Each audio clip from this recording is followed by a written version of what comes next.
Hola, ¿cómo andan? Muy bienvenidos al Festival del Bien Público y hablamos de cine. Hoy hablamos de ficción, de cine, de bien público, con estos símbolos que nos acompañan, que son esos que prometen, ¿no? Los ves y algo se viene, algo bueno se viene. Y ahí está el amor que muchos tenemos por el cine y que nos despierta muchas cosas. Una anécdota respecto de la Metro-Goldwyn-Mayer.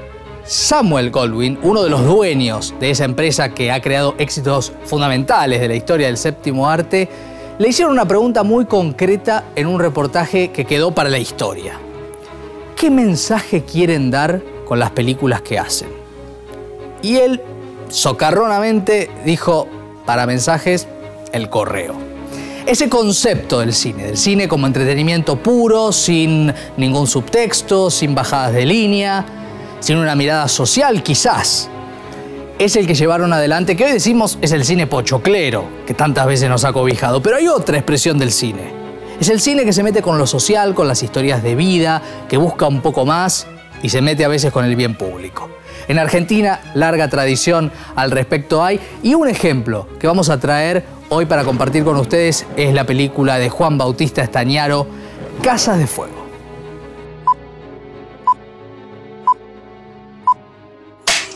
Es un milagro, doctor. Es fantástico. No hay rastros de bocio, sin embargo, allí está el tripanosoma. ¿Estás seguro de lo que dice Kuhn? Mire que eso contradice todas las teorías.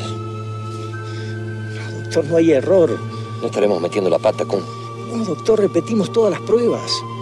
Es una revelación, maestro. Nos complace poder confirmar que en una región interior del bosque subtropical libre de bocio hemos encontrado pacientes chagásicos puros, fuera de otra contaminación parasitaria. Lo que confirma y perfecciona las observaciones realizadas hasta el momento por nuestros colegas de la escuela brasileña. Atentamente suyo, Salvador Massa, MEPRA, director general.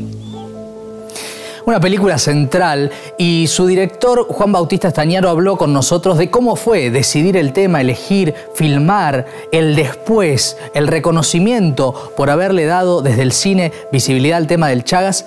Muchas cosas interesantes que queremos compartir con ustedes. Con el cine siempre me gustó el cruce de los científicos, del universitario, con la ficción. Y además era un desafío hacer una historia que fuera atractiva, que se pudiera ver una ficción histórica, biográfica, que se pudiera ver por el público, que fuera además atractiva para el público, es decir, tratando de generar un interés y que despierte un interés. Y bueno, y además el Chagas mismo, la permanencia de la enfermedad durante tanto tiempo y tan extendida, realmente me pareció... me motivó a hacer un cine que en principio, cuando lo comentaba a los productores, obviamente salían disparados, porque dice, ¿cómo hacer una película para que la vaya a ver la gente sobre un científico? Pericardio con abundante líquido, aumento global del volumen del corazón y fibrosis en el ápex del miocardio con ventrículo izquierdo de paredes adelgazadas y flácidas. ¿No hay nada que le llame la atención en este informe, doctor? Bueno, en todo caso, doctor, nada demuestra que lo ha producido su famoso tripanosoma. El bichito es inofensivo. ¿Estás seguro, Bartolo? Juan, ¿qué es lo que más te conmovió de hacer la película? Se hizo una reconstrucción bastante cercana al modelo original que había hecho Salvador Massa en Jujuy, de la MEPRA. La MEPRA era la misión de estudio que él había creado para estudiar la enfermedad. Hicimos una recreación, la hizo un gran escenógrafo, Miguel Ángel Lumaldo, y cuando filmamos por primera vez y lo vi salir a Miguel Ángel Solá con Pastora Vega y ver cómo estaban actuando allí, fue tanto tiempo, tantos recuerdos además que venían desde el secundario, que realmente me miró ahí, hay un making of donde me mira Solá y me dice, pero estás llorando. Y efectivamente, era realmente un sueño, además, seguirle el camino por donde él anduvo. Es decir, en la película están planteados 3 etapas importantes. Primero, hay una mirada hacia el interior de la enfermedad, un descubrimiento, y los primeros testimonios. Después está la extensión territorial. Tuvo un tren sanitario que recorría el país y iba juntando evidencia. Y la tercera etapa, la etapa social, donde se da cuenta que en realidad la enfermedad se anida en una condición socioeconómica, en las viviendas, en el trabajo golondrina, y eso le genera muchos problemas a nivel político y hasta policial. ¿Qué es lo que más te impactó a vos de hacer Casas de Fuego? Mira, una de las cosas que más me emociona, ahora estoy ligando por otro lado y vuelvo atrás a la pregunta. Cantidad de gente, de pronto alumnos, estudiantes de cine, personas más jóvenes, muchos la han visto en las escuelas. Es decir, el material es una enorme satisfacción, una emoción muy enorme eso que me da, que se haya proyectado mucho en las escuelas, anónimamente, yo ni me entero. Y me parece realmente una de las funciones más espectaculares que puede tener el cine, de generar un conocimiento. Me pregunto nuevamente, señor presidente, ¿de qué estamos hablando? ¿De arquitectura? Chagas aseguraba que estas casas son las verdaderas incubadoras de la enfermedad y no se equivocaba. Entonces, ¿qué deberíamos hacer? ¿Desinfectarlas, quemarlas? Quemarlas, sí señor, quemarlas, y no se rían, quemarlas con todo lo que hay adentro. Si tuvieras que elegir un momento de la película en el cual se ve el Chagas de la manera más clara, ¿cuál sería? Cuando hay un chiquito que les trae sangre del dedo, y hay un chiquito con el chagoma chagásico y está totalmente desnudo y señalado los órganos afectados por el chaga, donde él llega por primera vez a la certeza científica de la existencia de la enfermedad. Eso me parece, a mí siempre me conmueve mucho, y ya con la película, el final, donde hay un reconocimiento, y con el médico que tiene al lado, que la acompañó toda la vida, que en realidad es el doctor York, le dice, ¿dónde estaban estos que aplauden cuando los necesitábamos? Eso me parece, siempre me produce una emoción muy peculiar. Vi 1000 veces la película y cada vez que veo eso, es como que siento la presencia de Salvador Massa como un luchador por llegar a consumar lo que buscó toda la vida.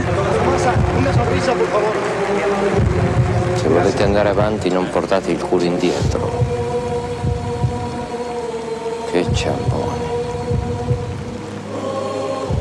¿Por qué tanto despelote? ¿Dónde estaban cuando los necesitábamos?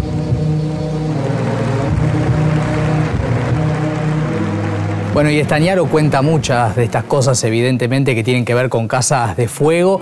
Y vamos a hablar de la importancia, del efecto, de lo que significó y significa una película de estas características de la ficción y el bien público. Y estamos con el presidente del Festival de Mar del Plata, crítico, abogado, con Fernando Juan Lima, para hablar de estas cuestiones. Gracias, Fernando, por estar. Muchísimas gracias por la invitación. Bueno, esta película de los años 90, del año 94, es un claro ejemplo de cómo el cine puede introducir socialmente, ¿no? Estos debates, estas visibilizaciones. Fue muy impactante, ¿no?, el estreno de esta película de Estañaro en su momento. Sí, porque realmente se acerca a un tema que vos bien lo decías, será invisible para la mayor parte de la ciudadanía. El hecho de llegar con una historia tan potente, que en muchos aspectos cumple incluso con algunos mandatos genéricos, en cuanto a que tiene por ahí algo de western, de viaje al territorio salvaje o desconocido, y me parece que en ese sentido engancha la película de distintos lados, pero el mensaje potente en relación a todo aquello que no vemos desde las grandes ciudades y todo ello a lo que no le prestamos atención, me parece que sigue teniendo muchísima actualidad, y tiene muchísima actualidad algo que tiene que ver con todo tu programa. Me parece que es quién define lo que es bien público. Claro. Porque acá realmente era uno solo contra los molinos de vientos. Claro. Las autoridades constituidas definían lo que supuestamente era el bien público de otra manera, cosa que desgraciadamente ha pasado en muchos momentos de nuestra historia, ¿no? ¿Cuál es tu reflexión respecto de la potencia del bien público en el cine? ¿Qué es distinto de que llegue desde otros lugares, no? Me parece que hay algo que por ahí hay que prestarle atención. Vos, en general, en tu programa, siempre te acercás más a campañas que tienen que ver con publicidad, etc. Y el cine tiene otro lenguaje. Entonces es muy difícil manejar esta cuestión de la verdad y la verosimilitud, claro, y cuánto se baja línea, y a veces es contraproducente, ¿no? Esta idea de... tengo para mí que las películas que por ahí se ponen mucho el acento en el color local o más acento en el mensaje que en la construcción de una buena ficción, terminan ayudando mucho menos que aquellas otras que por ahí, teniendo componentes genéricos que pueden ir desde el terror hasta la comedia, no hay por qué mirarlas por encima del hombro a estas películas con un género específico, con géneros muy populares. Cuando introducen determinadas temáticas, creo que funciona muchísimo más que la película con ánimo de importancia. Y además la importancia de Casas de Fuego, ¿no? Porque es una película que, además de haber generado todo lo que generó, se quedó presente, por ejemplo, en los colegios, donde cuando se habla de la enfermedad de Chagas hay un ejemplo argentino, no hay que recurrir a una versión extranjera y extranjerizante de algo que pasa de pronto en nuestro país, ¿no? Totalmente. Y hay algo, ¿sabes qué? Que por ahí hay determinados asuntos en los cuales la vida va tan rápido y uno ve, por ejemplo, la representación de las mujeres o mismo la relación con los lugareños.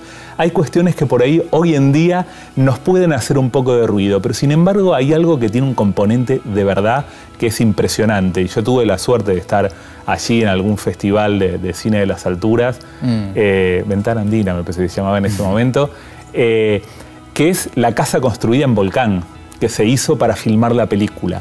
Y eso me parece que traspasa la pantalla, porque no es un estudio, digamos, se filmó ahí. Claro.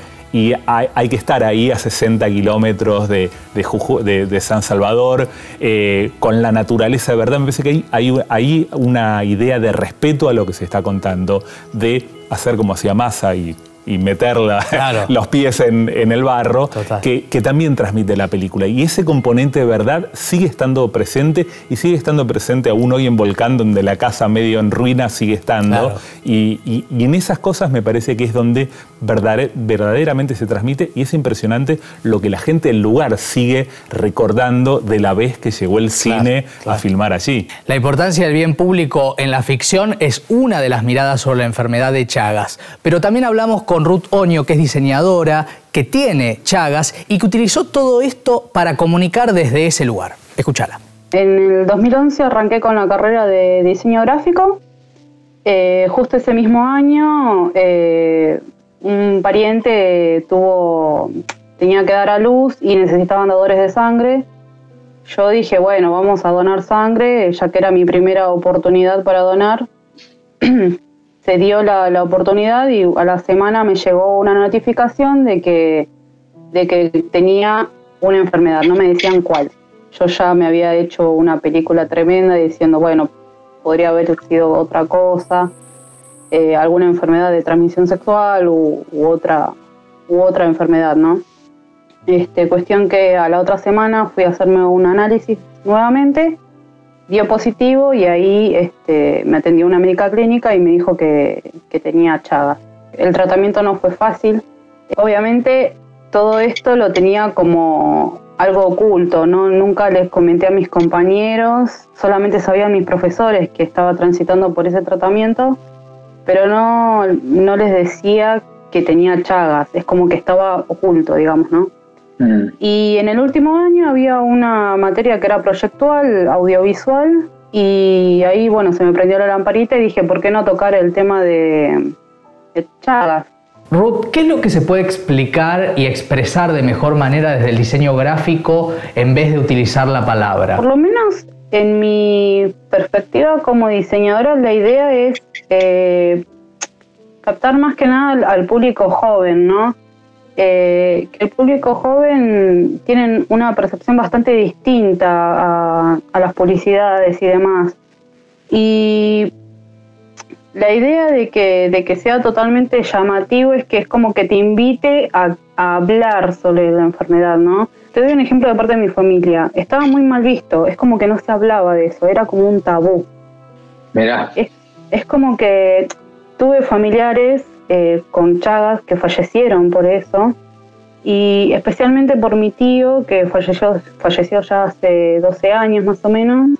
Él era como decir, bueno, está enfermo, pero no digas que es porque es Chagas. Y yo decía, ¿pero por qué? O sea, no entendía el por qué. Y el miedo de mi familia es porque ellos, viniendo del campo, tenían miedo de hablar de que vivían en una pobreza bastante fea. Y ya viniendo desde esas experiencias, es como que me generó esa lamparita de no hay que mostrar lo terrible, ¿no? ¿Cuál fue la reacción de tu familia ante todo lo que hiciste, pensando que al principio no hablaban del tema? ¿Te lo agradecieron? Sí, es más, mi tía, la esposa de mi tío que falleció, ella, bueno, obviamente la pasó bastante mal con mi tío porque prácticamente mi tío se dejó estar, no quiso hacer ningún tratamiento, la pasó bastante mal.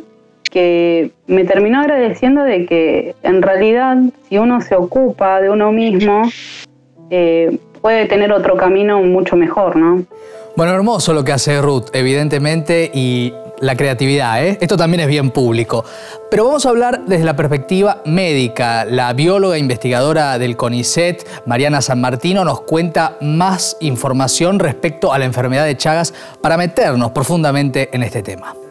Le escapamos a la definición del Chagas solo en los aspectos, solo desde lo biomédico que implica el Chagas, porque consideramos que eso es solo una partecita, que nos quedamos cortos si definimos el Chagas como una enfermedad. Por eso hablamos de problemática y por eso hablamos de problemática compleja, porque tiene que ver con elementos de muchas dimensiones que tienen que estar presentes y entrelazados para que Chagas ocurra y ocurra con determinadas características en tal lugar o en tal momento histórico. Doctora, ¿cómo se llega a contraer el Chagas? En realidad que el Chagas lo causa un parásito que se llama Trypanosoma cruzi. Entonces una persona tiene Chagas cuando tiene ese parásito circulando por su sangre o alojado en algún órgano provocándole algún problema ahí ya sí concreto a su salud física. Y este parásito puede llegar o a través de los insectos que conocemos como vinchucas, que son insectos que se alimentan de sangre. También otras vías son, una mujer que tiene Chagas puede transmitirlo a sus bebés durante el embarazo o el parto. Pero esto es importante decir que no ocurre en el 100% de los casos. Otras vías de transmisión son a través de las transfusiones de sangre de donantes infectados o infectadas. También está la transmisión oral, digamos, a través del consumo de alimentos o bebidas que estén infectados, que tengan por algún motivo o hayan tenido en su preparación contacto con vinchucas infectadas. Siempre a mí me gusta decir las formas en las que este parásito no se transmite. No se transmite a través de relaciones sexuales, no se transmite a través de la saliva, así tampoco es vía de transmisión la lactancia. La mujer que tiene Chagas claro, el Chagas no se transmite a través de la leche materna. ¿De qué manera prevenimos el Chagas? ¿Y hay cura? Mira, prevención hay como a distintos niveles. Si vos vivís, por ejemplo, en una zona donde hay vinchucas, bueno, ahí van a cobrar importancia todas las medidas de prevención que puedas tener para que no haya vinchucas en tu casa. Tener las paredes lisas, no importa el material. Desde hace un tiempo, la buena noticia, digamos, que hay es que si una mujer en edad fértil que tiene Chagas y no está embarazada, se le da el tratamiento específico para Chagas, no le vas a poder decir a esa mujer que se va a curar. Ahora voy a lo de la cura porque es complejo, pero sí se reduce muchísimo, casi a cero, la probabilidad de que esa mujer le transmita a su bebé el día que quede embarazada. Entonces esa es otra medida de prevención muy importante. Después, con respecto a la cura, es un tema súper complejo, porque existen medicamentos para tratar el Chagas, específicamente para ir y buscar y eliminar el parásito del organismo de una persona, que se sabe que son efectivos en personas que recién se han contagiado, y también estos medicamentos son efectivos en bebés durante la infancia y durante la adolescencia. Importante, entonces, saber desde diferentes puntos de vista cómo el bien público desde la ficción, desde la primera persona y desde la perspectiva médica nos permite hablar de temas como el Chagas. Vamos a seguir después de la pausa y vamos a seguir con Fernando Juan Lima también aquí en el piso, hablando de ficción televisiva. Cómo la televisión pone sobre la mesa de los argentinos, en este caso, muchos temas que nos interesan. Ya seguimos.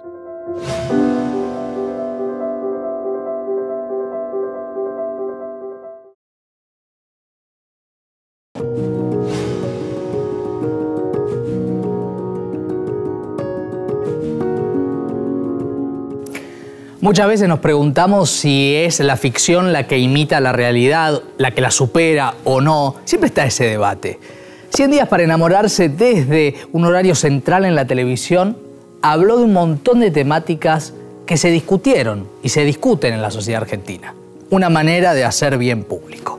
Mirá, la cosa popular, la llegada masiva, eso de meterse en las casas y al mismo tiempo una decisión de bien público que tuvieron desde Underground, desde Telefe, de contar una historia con un montón de temáticas que están ahí, sobre la mesa. Después de haberlo pensado, después de haber debatido desde qué lugar hacerlo y llevarlo adelante, Pablo Culel, uno de los responsables de la productora, nos cuenta cómo fue la gesta de uno de los mejores éxitos y los más grandes sucesos de nuestra televisión. Si vos podés utilizar ese vehículo que puede ser el contenido de ficción, no solamente para entretener, que es más que válido, más en estos tiempos, sino además para generar o transmitir mensajes que ayuden al debate, que ayuden a visibilizar temáticas que tal vez eran tabú, y que la gente la pueda discutir en la mesa familiar, en la escuela o en el lugar que sea, y contribuir en todo caso a la no discriminación, por ejemplo, bueno, ya creo que es una tarea más que noble, porque en definitiva nosotros, además de comunicadores sociales, brindamos un servicio social que es el de entretener, que es el de ayudar a informar, que es el de ayudar a reflexionar, y creo que la ficción es un vehículo mucho más útil y mucho más fuerte a veces que se ponga un especialista a hablar, que eso es más que loable, ¿no?, sobre distintas temáticas, pero la fuerza que tiene una historia a través del amor que las personas de manera simbólica terminan sintiendo por un personaje, o la identificación o la empatía, hace que si esos personajes transitan conductas o situaciones que de algún modo pueden llegar a generar en la gente una visibilidad, como dije antes, mucho más grande, bueno, pone el tema sobre la mesa y creo que es muy importante para todos, ¿no? Y el tema de la transexualidad que se tocó y la diversidad de género que se tocó en 100 días, por ejemplo, en un adolescente, nos parecía que era un tema que no estaba tratado como debía hacerse y que nosotros podíamos contribuir a través de una historia, ¿no? A través de un conflicto en una familia y poder mostrar una evolución en lo que le sucedía a ese personaje, para poder ayudar a las personas que viven la misma historia de algún modo, o historias parecidas, pero que tienen que ver con lo mismo. Entonces sí, te diría que hay un momento en donde de aquello que se daba naturalmente en cada una de las ficciones, empezamos a sentir que a través del vehículo que teníamos en nuestras historias, y cuando lo permitían, porque no todas las historias lo permiten, intentamos integrar este tipo de temáticas, y la verdad que el resultado es buenísimo, porque sabemos que ayuda a un montón de gente, educa, informa, da un punto de vista, que no siempre los puntos de vista que se muestran tienen que ser los puntos de vista de todos. ¿Qué cosas de la sociedad escucharon, Pablo, para construir esa identidad y esas temáticas de 100 días para enamorarse?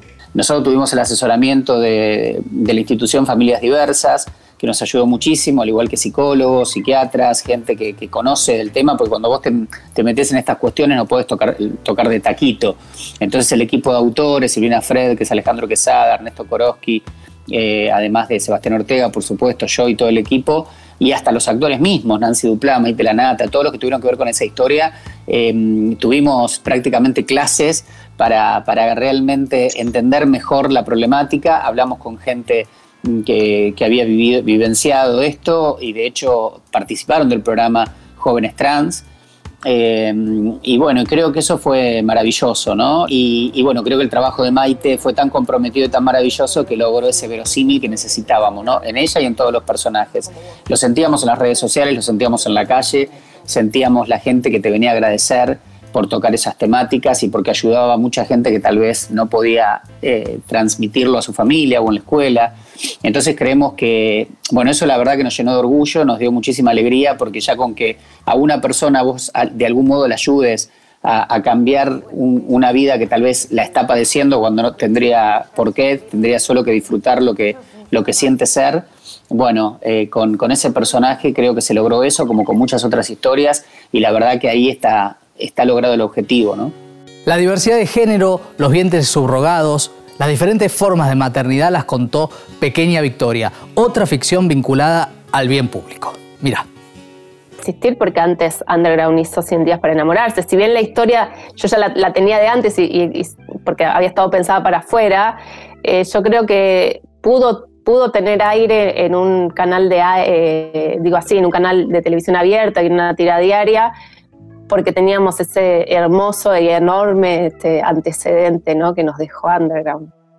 Bueno, la tele tiene esta capacidad desde el costumbrismo, Fernando, de llegar desde otro lugar, ¿no? Hay algo de esto de ponerse sobre la mesa, sobre el debate, y con una cosa muy directa en el mensaje, ¿no? Es muy potente lo que ha pasado con estas, entre otras ficciones, en los últimos tiempos en relación al bien público. Coincido, me parece que hay algo que antes hablaba de los géneros, pero que por ahí se relaciona, y es que hay determinados asuntos que el formato más popular a veces es justamente el más potente, y en ese sentido es impresionante cómo ha cambiado la representación de, por ejemplo, de lo que tiene que ver con la diversidad en el cine y en la televisión. Claro. Uno piensa la cantidad de estereotipos que existían desde los Tres Berretines, digamos. Ya había un personaje claramente gay que era el descanso cómico, absolutamente afectado, y esta cuestión de que formen parte de nuestra vida, como afortunadamente es así, como debe ser, distintos tipos de elecciones, distintos tipos de familias. Me parece que eso es algo muy bello que uno ve que el cine y la televisión han abrazado, esa cosa de que familia es gente que se quiere, y no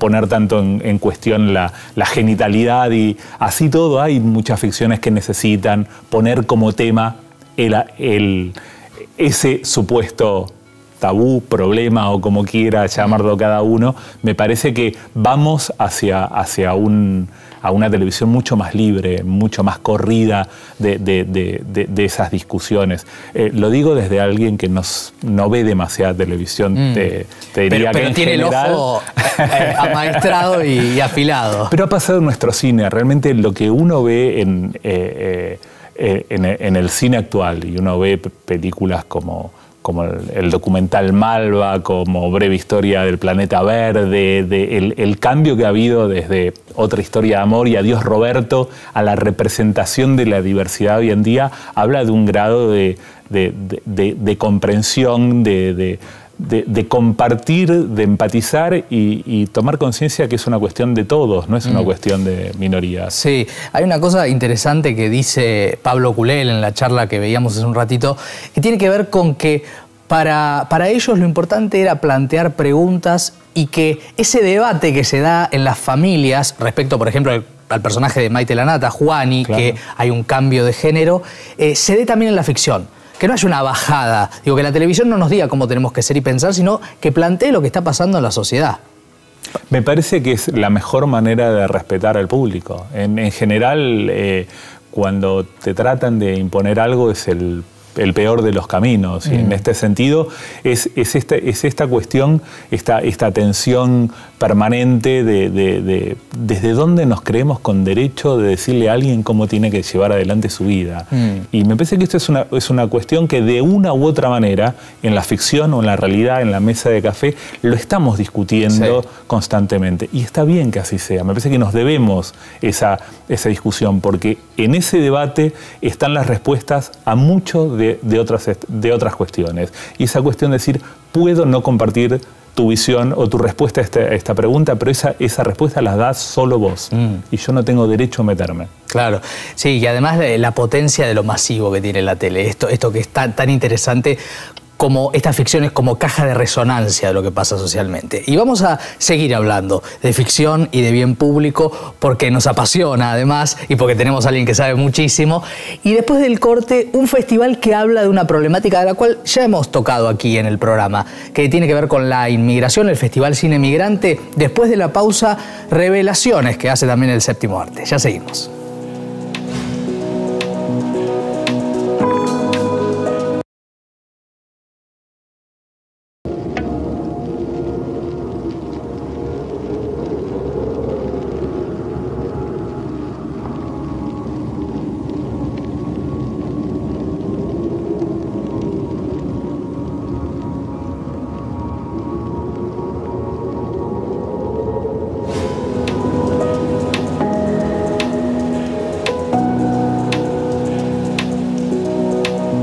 Hablábamos de un cine que cuenta historias vinculadas a lo social y al bien público. Este es un ejemplo, el Festival de Cine Migrante que se viene el próximo 22, gratuito y vía streaming. Este es un adelanto, una de las películas que se van a dar que se llama Tempestad.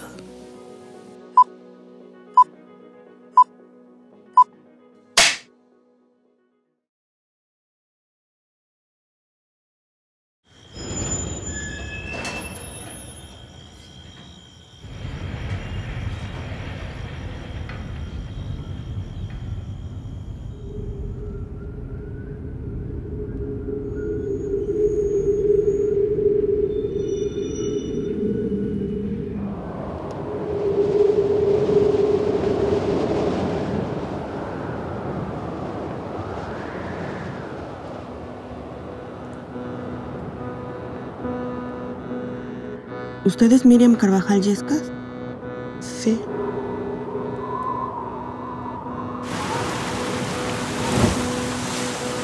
Siendo el día 31 de agosto del 2010,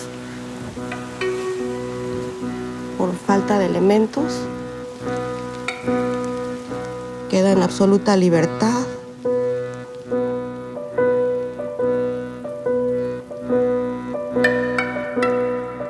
¿Así de fácil me voy a mi casa?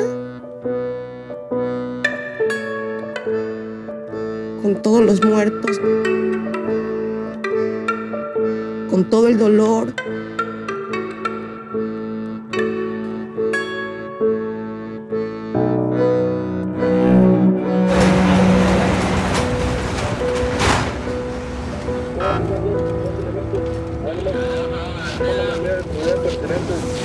¿Qué maleta suya? ¿Me acá la mano en la bolsa? ¿Su dirección actual?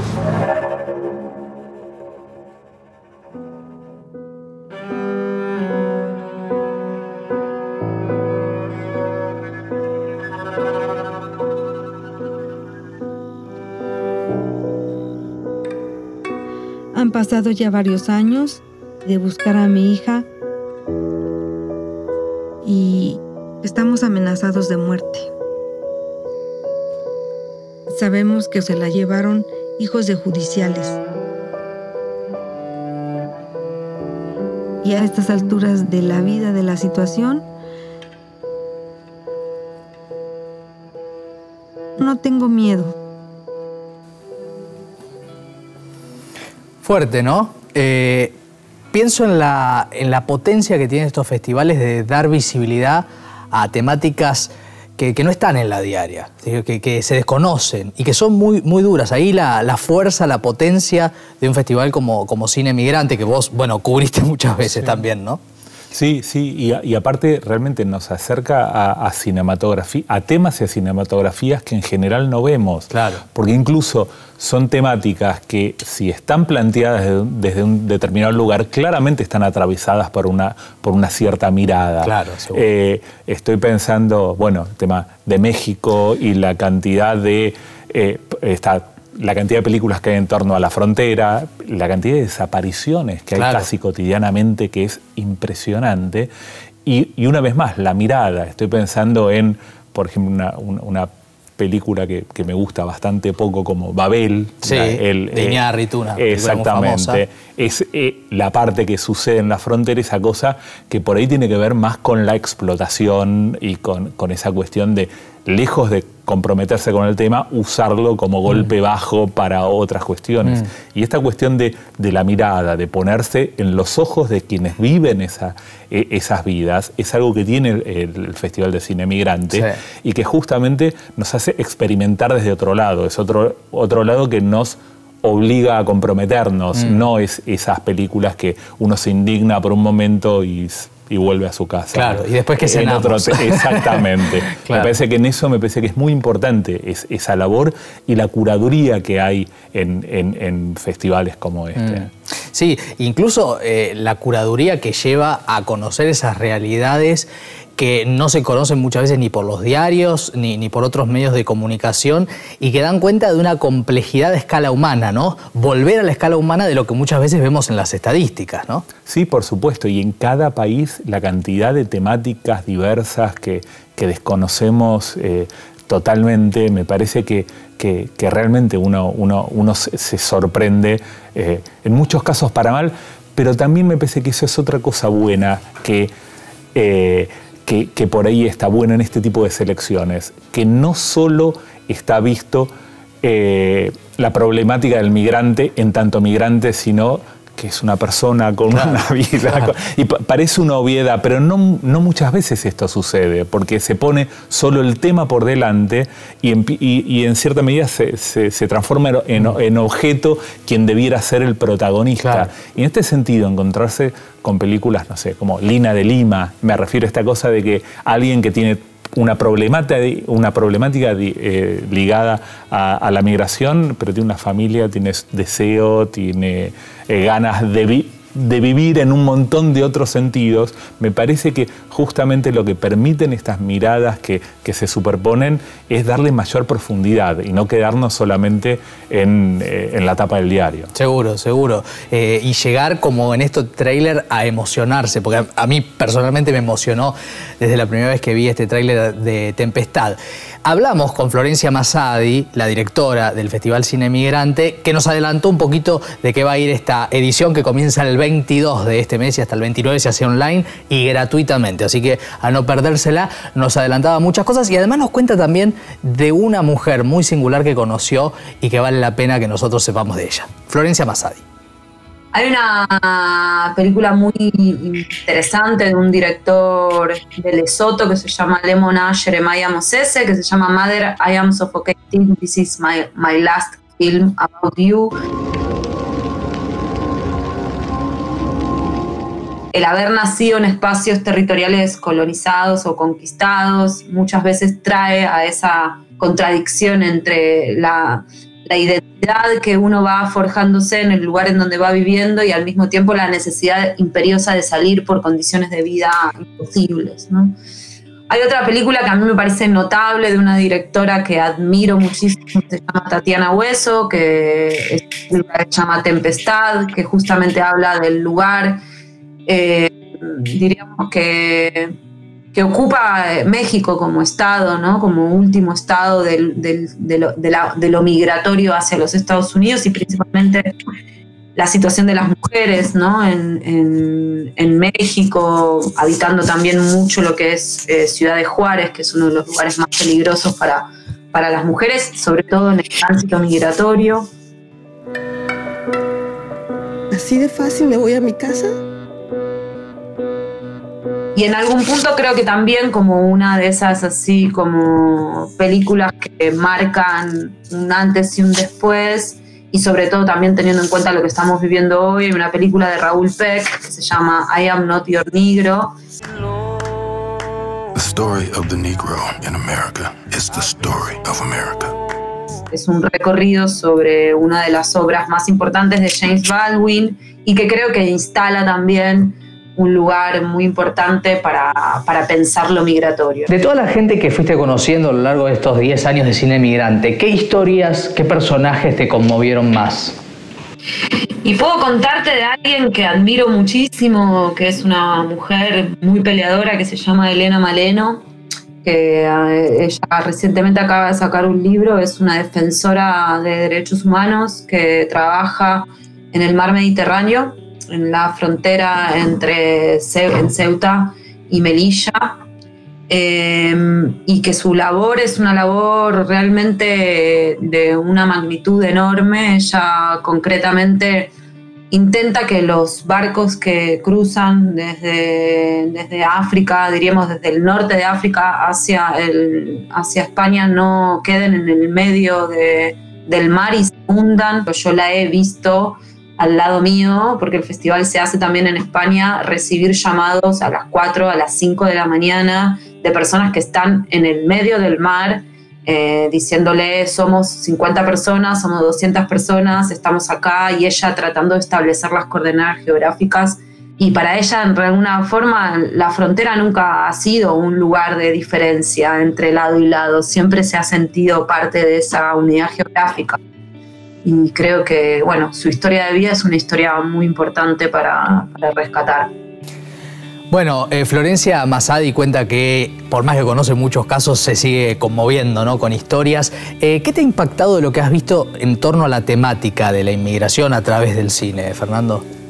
Me parece que hay una idea de viaje en muchas películas que nos permite ponernos en la piel del otro.